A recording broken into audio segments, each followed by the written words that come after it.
请问，莫非刚才那位？刚刚那位就是八公子。臧大人，别让我们小姐久等了。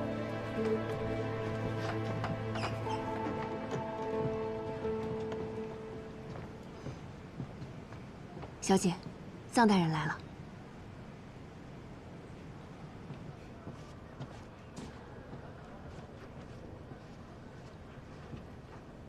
向老板，真是巧了，我刚从外面回来，就赶上了臧大人来送礼。怎么，这么快就有用得着我诊楼的地方了？向老板勿怪，在下是来赔礼的。先前的确是我妄自尊大，不识好歹，辜负了向老板的一番好意。不知道现在反悔，还来得及吗？臧大人不是口口声声说做朋友不敢高攀，怎么现在又改变主意了？莫不是多得了几分平津侯的信任，觉得自己已在高处了？别说是信任了，侯爷不猜忌我，都算好的了。在下可是被这几日的流言蜚语给害惨喽。你来找我就是为了这个？什么流言？我怎么没有听说？向老板，您手下留情啊！这八公子的流言……哎，谁说是八公子说的？这可跟诊楼没关系。好，好，好，那就跟诊楼没关系，就当不是诊楼传出去的。在下今日前来，是想请向老板帮在下想想办法，消掉这些谣言。谣言嘛，一阵风不就过去了？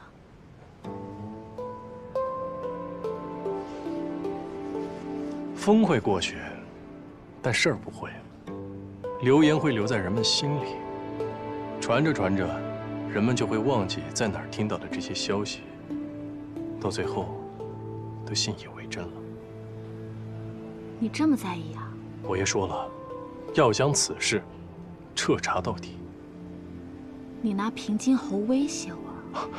在下可不敢。若向老板心中坦荡，又实在是不愿意帮助在下，那我也只能听天由命了。臧大人可高看我了，我没那么大本事，未必能说得动八公子。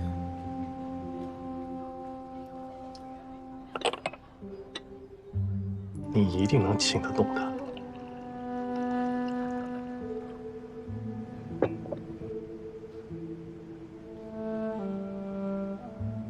臧海，你要依附权势，大展宏图。这京城里多的是手握实权的贵人，你不去依附他们，为何非要一门心思做平津侯的幕僚？当时他为了太后一事，在找风水先生，便抓走了我。我一介布衣，为了活命，我只能这样做。就好比溺水之人，在湍流中抓住一节浮木，只为图一线生机。只不过，我碰巧抓住了一棵参天大树。依我看，不是他选择了你，而是你选择了他。香老板似乎也很在意吗？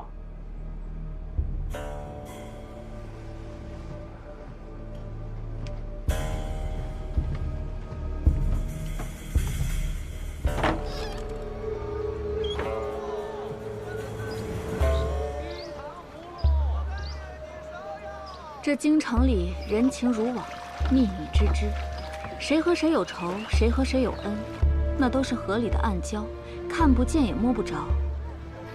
只有船撞上了，才能知道。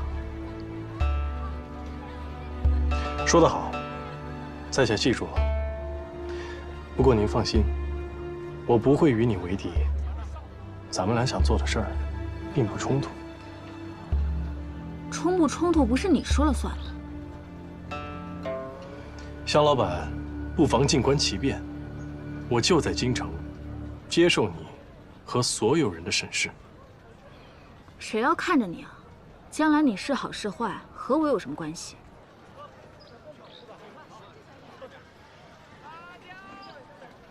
那是东夏商人的摊子。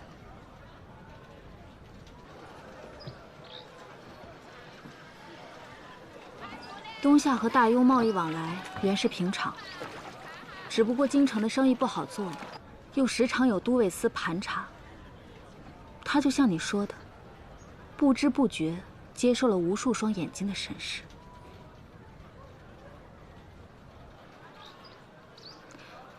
算了，刚才你把自己说的那么可怜，我若是不放过你，岂不是和都尉司一样坏？今日的礼物让你破费了，我会替你好好求求八公子的。多谢向老板，告辞。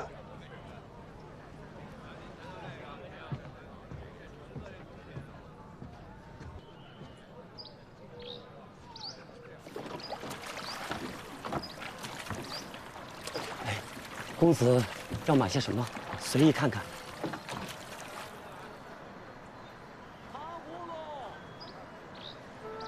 这些都是自己做的，绣的是东夏的纹饰，不知道公子喜不喜欢？这个我要了。谢谢公子，谢谢公子。你这就放过他了？是谁说的？想让他卷铺盖滚回老家，做成卧龙凤雏的？我看不透他，听他那意思，这流言倒让平津侯对他多了几分信任，真是个奇才。你这还惜上才了？既然他不听劝，我又何必强求？咱们走着瞧，好戏还在后头。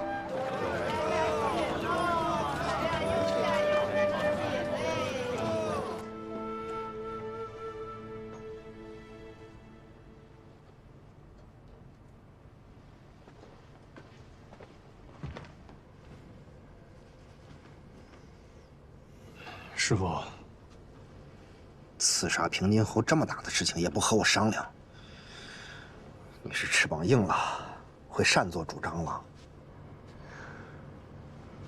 师傅，我错了。我本来是想找您商量的，结果半路被人打晕带走了。等我醒过来，还见到我的师兄关峰，他之前也在后府做幕僚。啊？竟然发生了这么多事情，还好，现在流言一破，平津侯也对你放下了戒心。甄老真是神通广大呀，一个流言就能让你身陷危机。平津侯不能杀了，我要留在侯府继续查第三个人。既然是三个人协同密谋，如果我猜的没错，三个人的身份地位应该是差不多的。不一定。事情过去这么久了，官吏生贬时有发生，肯定会有漏网之鱼呀。哎，权贵、富商，甚至普通老百姓都不能漏掉。是我疏忽了，但这得查到什么时候啊？哎呀，你说平津侯要是直接告诉我们该多好啊！那事情就简单了。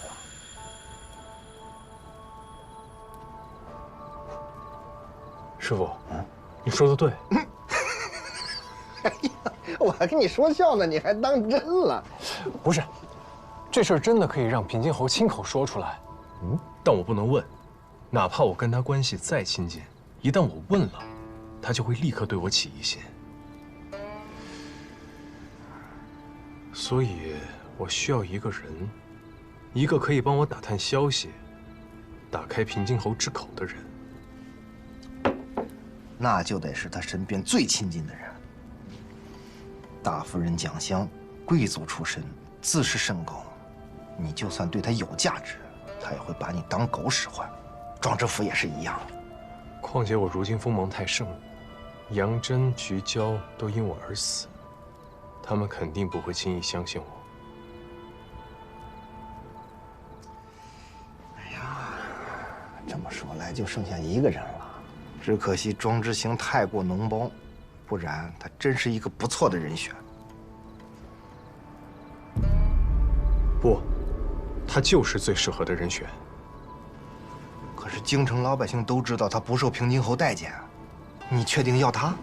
对，我要帮他获得平津侯的宠爱和信任，让他帮我问出那个人。那他凭什么帮你啊？历来历往，为利而已。你拿什么跟他换？让他成为侯府的继承人。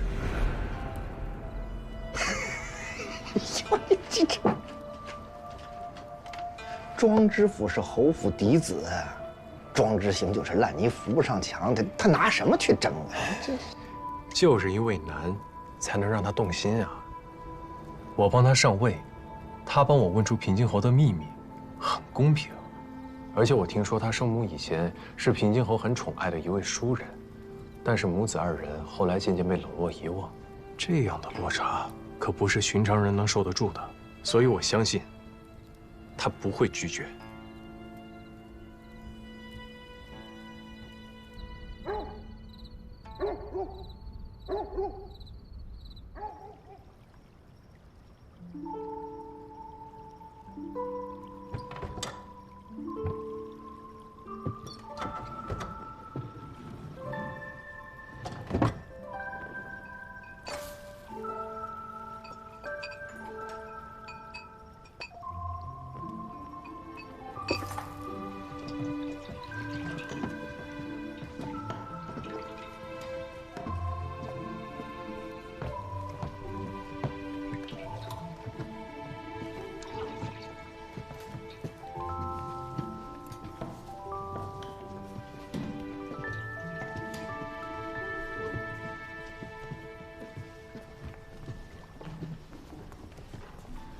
都下去吧。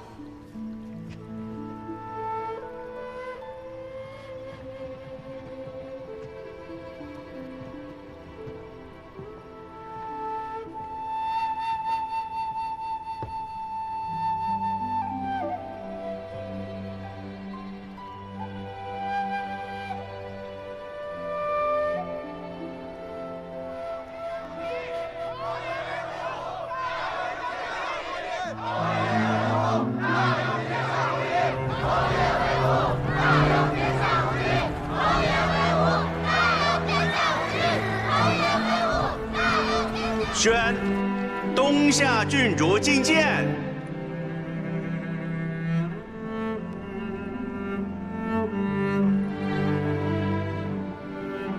参见陛下，快跪下，快磕头，给陛下磕头。东夏小儿不懂规矩，陛下勿怪。无妨，自有大庸礼官规训。从今往后，她不再是东夏的郡主，朕就封她个柔远公主。奢则家贫，凡为女子，不可因循。一生之计，唯在于勤；一年之计，唯在于春。茶酒清香，有光门户；红日寒山，挽留居住。点烛擎灯，安排卧具，清静相承。跑哪儿去了？仔细找找，真是的。嘿，葛女使，有个小丫头跑进职宫了，有没有看见？好像往那边去了。殿下，你在这里等我，我们去那边找找。是。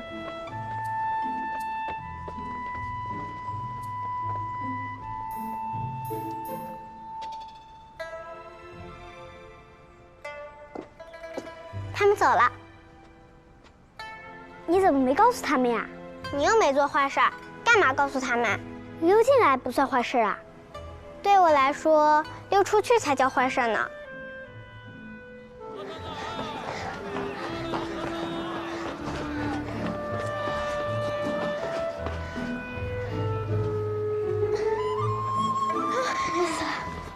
我终于一个人出来了。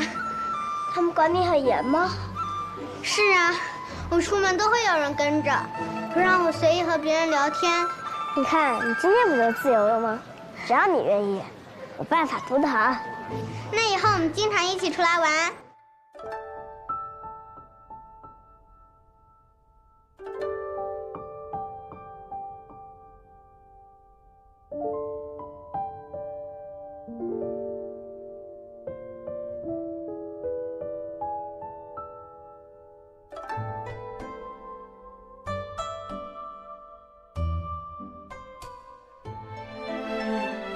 就要这个了，那我给你插上。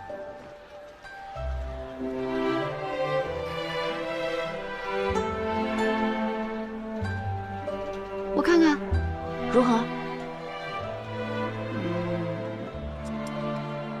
感觉还是不够好。那就去下一家吧。怎么样？你今日功课做完了吗？女史讲的东西，这么多年翻来覆去就是那些，什么大庸的礼仪啊，大庸的国史，听得我烦都烦死了。哎，难为人家了。好了，今日要给我说哪段啊？好，我的公主殿下，你想听什么呢？是缠绵悱恻的爱恋，还是荡气回肠的恩仇啊？那我今日就要听冬夏的故事。好，那我就给你讲一个关于冬夏歌姬爱上大庸秀才的故事。骗人，根本就没有这个故事。那我又没有去过冬夏，我能编出来都已经是神通广大了，除非有朝一日你能带我去冬夏看。怎么啦？又想家了？没有。哎，有想过将来吗？我想过，不过我还没太想好。但是我知道，我不喜欢做那些女工，我也不喜欢看那些我爹让我看的书，枯燥极了。我呢，就喜欢整日坐在街头巷尾，听人们茶余饭后讲些闲言碎语，然后再把它们编成故事。要是再配上影戏，那就再好不过了。你说书再加上影戏，肯定会有很多人给你捧场的。到时候一天下来，打赏的铜钱就不计其数，我就拿个布袋子跟在你后面收钱。你这个财迷，你看看你，哪还有点公主的样子？我希望有一天，我们冬夏的孩子也能吃上冰糖葫芦，冬夏的百姓也能和大庸的百姓一样富足。我相信，冬夏有你这样的公主，一定会有那么一天。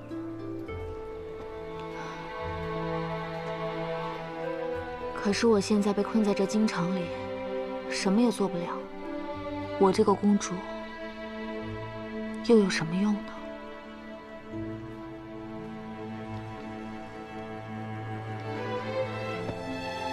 我们大庸有句话呢，叫做“既来之，则安之”。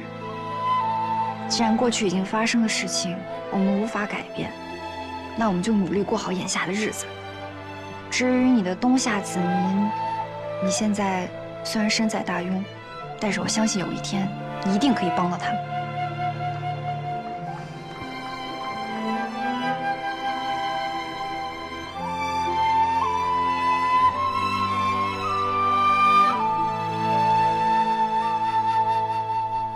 倒是也奇怪，这平时人山人海的，怎么今天这么冷清啊？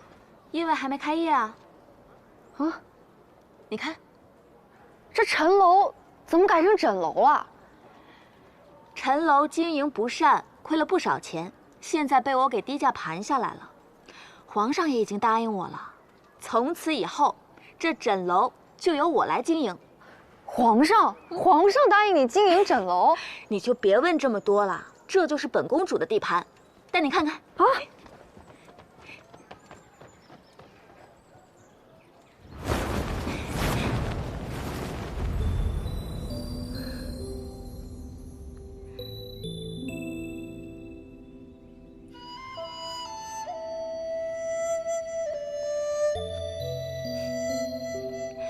你之前不是和我说想要一个戏台子，给更多的人讲故事？以后这个地方就是你的了。我要让全京城的人都知道你，我要让他们都来听你讲故事。而我呢，就像之前说的那样，跟在你后面收钱。你放心，我一定让你赚得盆满钵满。其实你说的对，既来之则安之。既然我没有办法离开大庸，那就趁我还在京城的时候多做一些事情。我要让那些流离失所、无家可归之人，多一个遮风避雨的地方。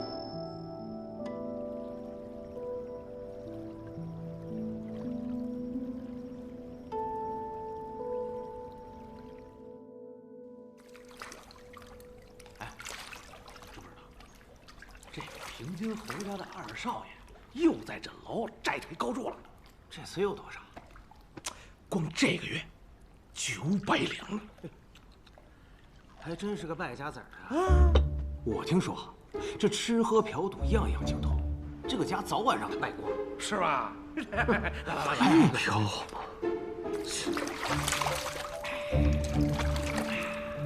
这平津侯什么人物？他的大儿子庄知府。年纪轻轻啊，就做了工部侍郎。那你说这侯府怎么生出这么个不成器的小儿子呀？给那个侯府的脸呐，都丢尽了。丢尽！来吧，我看你们真是吃了雄心豹子胆了，敢在这个地方胡言乱语。不是我说你谁呀？跟你有什么关系啊？我倒觉得二公子挺好的呀，他反倒像年轻时候的平津侯，不见得比不上大公子。庄大公子文能治国，前途无量。那庄之行拿什么跟他比？是。告诉你们，庄之行身上有的可是平津侯的血脉，是先将军庄牧的孙子，庄家世代将才。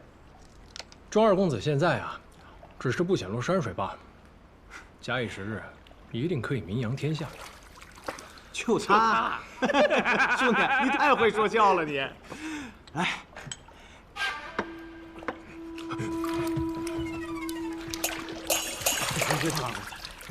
庄二公子，您怎么来了？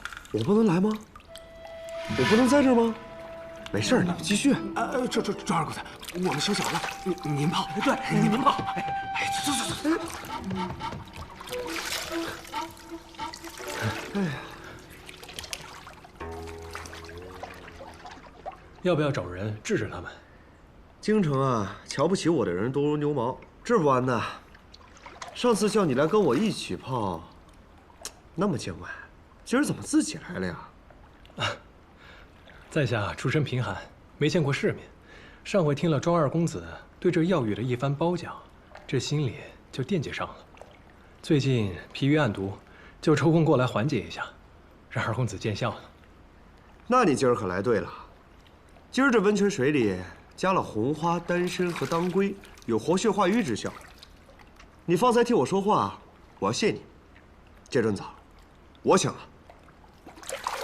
多谢二公子。来。哦，舒服。你也看到了，京城的人啊都看不起我，臧大人怎么这么看得起我？哎，金陵岂是池中物啊！我第一眼见到你，就知道二公子绝非凡人。你好奇怪，这话不应该对我大哥说吗？所有人都恭维大公子，但我却觉得，你将来的路，比大公子更为宽广。哦，你说说。二公子弘毅宽厚，知人待事，我断定，侯府的下一任主人一定是你。还是不够了解我呀。我呢，闲了就尝尝枕楼的美食。闷了呢，就喝喝丽月楼的美酒；心情好的时候，就到画舫游湖，跟姑娘们说说笑笑；心情不好的时候，我就豪赌一场。哎，就我这活法，旁人羡慕还来不及呢，凭什么非得去做那一家之主啊？上下操劳。这些当真是你自己选择的，还是有人潜移默化地驱使你，让你对别的都不上心，只会这些吃喝玩乐的本事呢？看来今日并非偶遇，你是有备而来，专程等我的吧？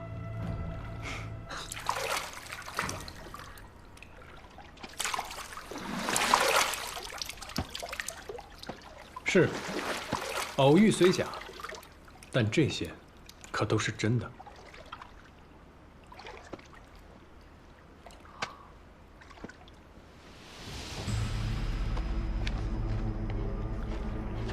我查了侯府历年的账册，是大夫人蒋香为你在酒楼、瓦舍、赌坊埋了近3万两银子的账，默默地替你打点周全。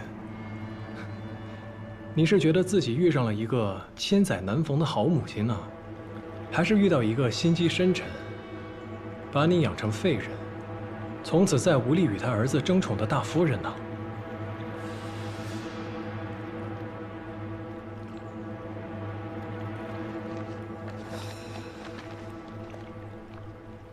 看到上面的字了吗？家下曲，家下指的是侯府内院，家下曲就是说二公子拿走了，但家字下面是个史字，意思就是说所有的钱财都被猪给取走了。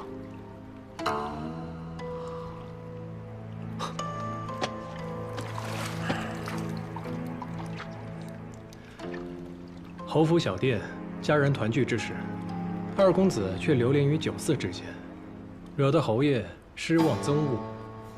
久而久之，这侯爷心里自然就没有你的位置了。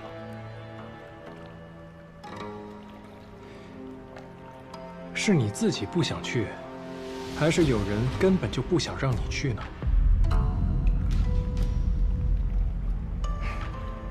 二公子，你到底还要忍受这些羞辱到什么时候啊？大夫人的好，接受容易，拒绝才难。你难道就不想争一争？你想让我争什么？和大公子一争高下。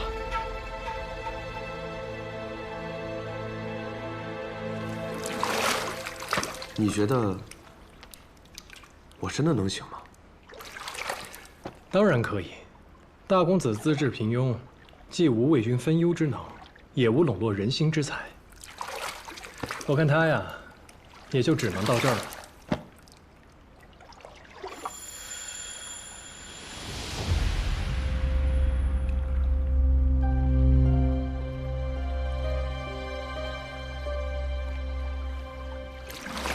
要是让他这样的人成为下一任平津侯，那侯府以后就只能每况愈下，日渐式微了。但二公子就不一样了，二公子磊落洒脱，颇有侯爷当年的风采，日后必能破虏平蛮，出将入相。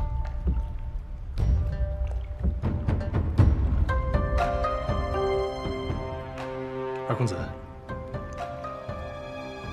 藏海，从来没有人跟我说过这样的话。听你一番话，比我赢钱都开心。我们今儿一定得好好喝一杯。行，那就恭敬不如从命了，一切都听二公子的。好。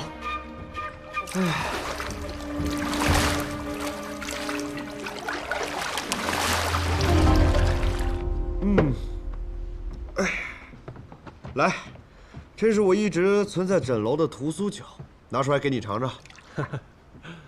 来，多谢二公子。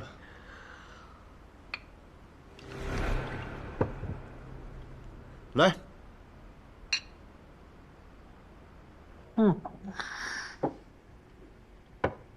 哎，三海，你倒是替我操心了不少，但是我觉得，你不只是要替我谋划，还要帮助你自己吧。大公子能走到今天这个位置，离不开蒋香在背后替他谋划。我就算拜入他的门下，也顶多是一个不痛不痒的小幕僚而已，他不会对我另眼相待的。但是二公子就不一样了，二公子如今两手空空，何不奋力一搏呀？你倒是看得分明啊！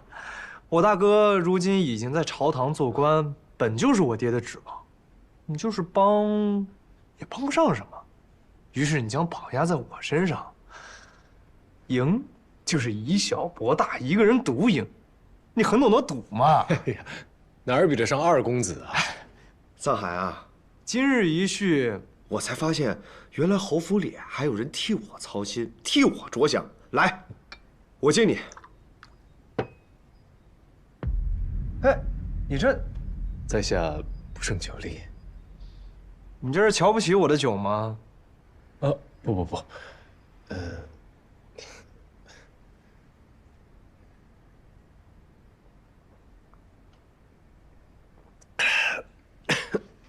来。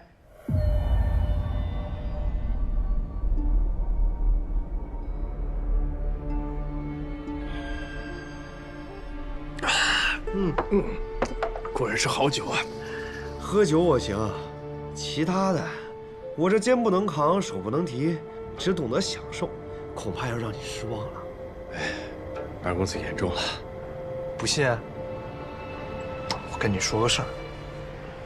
小的时候啊，我曾经被一个恶童抓住，关在地道里，才1个晚上我就差点死了，所以说啊，我是真一点苦都不能吃。二公子这叫福泽深厚，大难不死必有后福。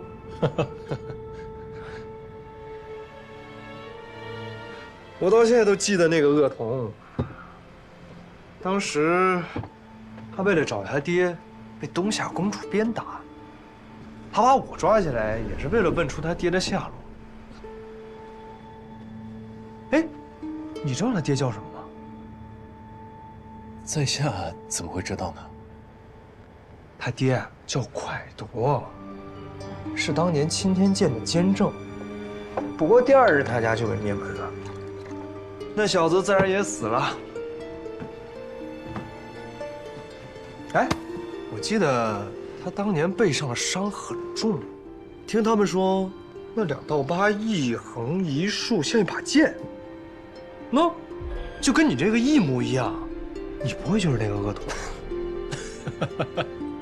二公子真爱说笑，我这背上的疤，是我小时候学艺偷懒耍滑被师傅抽的。哎呀，是吗？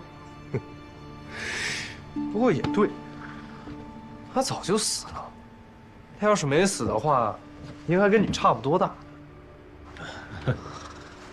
一定会想尽办法接近我爹，伺机而动，然后杀了他。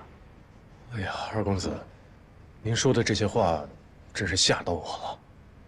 什么恶童啊、灭门啊，在下完全听不明白。之前不是跟您说过吗？在下来侯府，就是给自己求一个安身之处。这侯爷若是有什么不测的话，对我没有任何的好处。您说对吧？或许你是为了自己的前途，又或者说，你发现根本杀不掉我爹，于是另辟蹊径，从我下手。我说的对吧？芷罗，你就是芷罗。当年你没死，现在回来报仇了。二公子，你喝多了。在下再说一次，你认错人了。我不是什么智挪，我是藏海。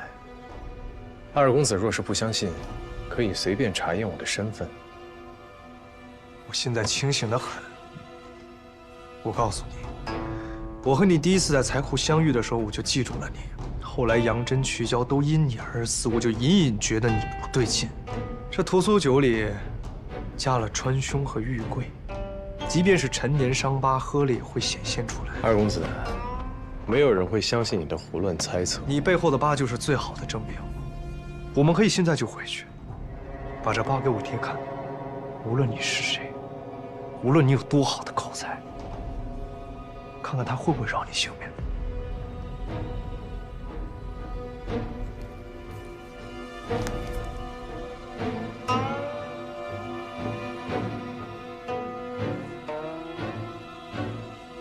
既然你都已经看出来了，为何直接来告诉我？因为我爹的手已经沾满了你家的鲜血，我不想他再杀了你。10年前的那天夜里，我因为在你家受了气，睡不着，就想去找我爹，让他给我出气。爹。后来我困了，就在他房外的廊下等他。他很晚才回来，我想叫他，却看到他脸色阴沉极了。我知道，那天晚上一定发生了什么事儿。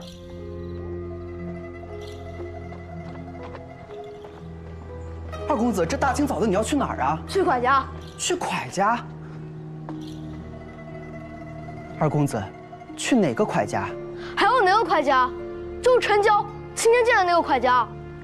昨夜蒯家突然烧起大火，里面的人全烧死了。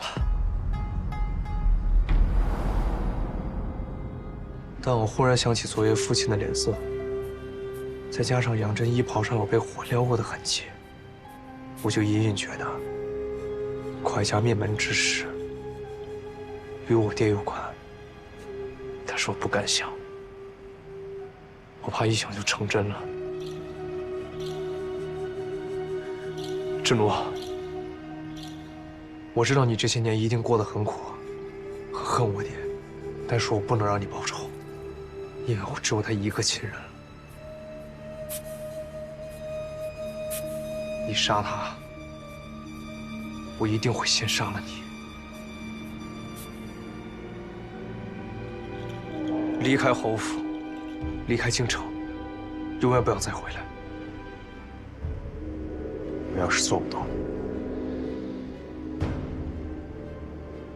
我只给你1天时间。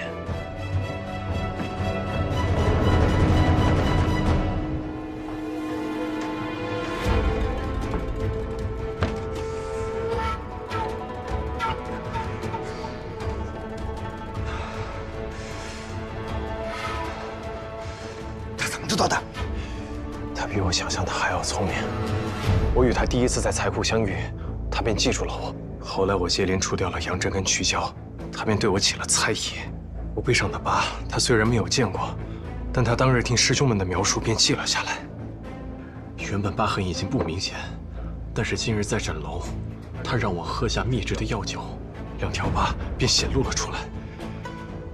我原本打算咬死不承认的，但他就要带我去见平津侯。以平津侯多疑的心性，我必死无疑。防不胜防。那现在怎么办？但是庄之行没有告发我，他可怜我，给了我1日的时间，让我离开侯府，离开京城。1日的时间。明日你要跟平津侯去陵园祭祖，庄之行一定也去。等到了陵园，庄之行肯定有落单的时候，让官封室内在陵园下手，杀了他。他不是个坏人，罪不至死。心软了？我没有。你不想杀无辜之人？平津侯可曾放过你家一个？庄之行就好像随时可以点着的火药，你报仇的事不仅完不成，自己可能都搭上了。我知道。我会妥善处理好这件事。如果真的要杀他，我会亲自动手。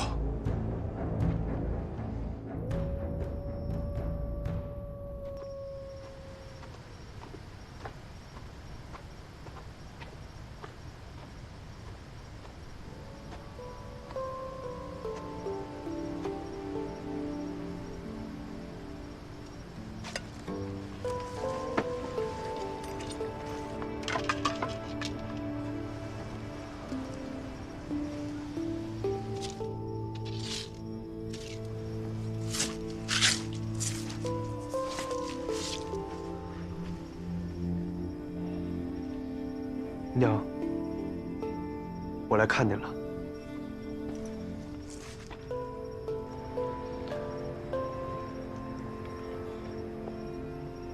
也不知道下人们怎么当的差，草也不拔干净，屋也不添，回去就骂他们去。您在下边还好吗？我很好，您就不用操心我了。父亲明日会去陵园，我会请他也来看您。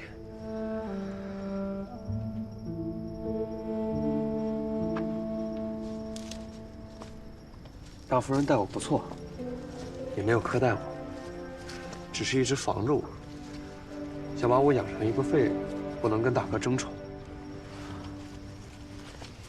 可在这儿多虑了，我从来也没想过。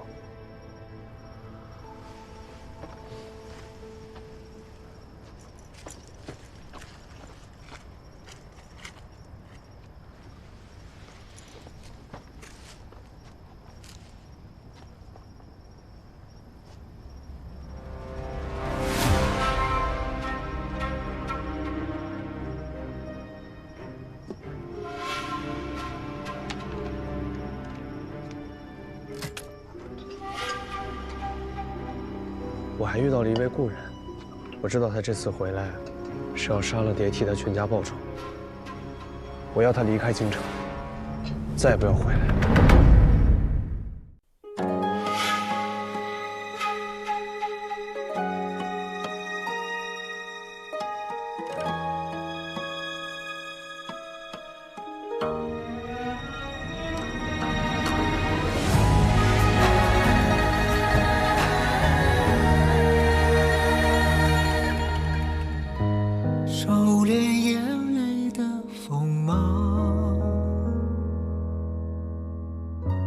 掌心念着危险的渴望，惊涛笑里藏，惊雷无声响，城府深，深不过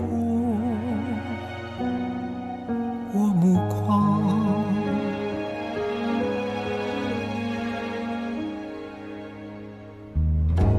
阴谋是我护身的衣裳，阳谋是我纵横的刀枪，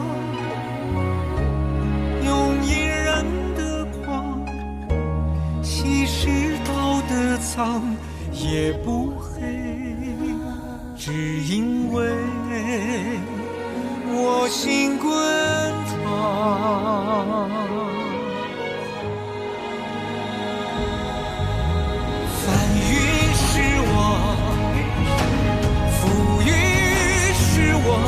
人心的罗盘莫测，总会有人起起落落。盛夏是我，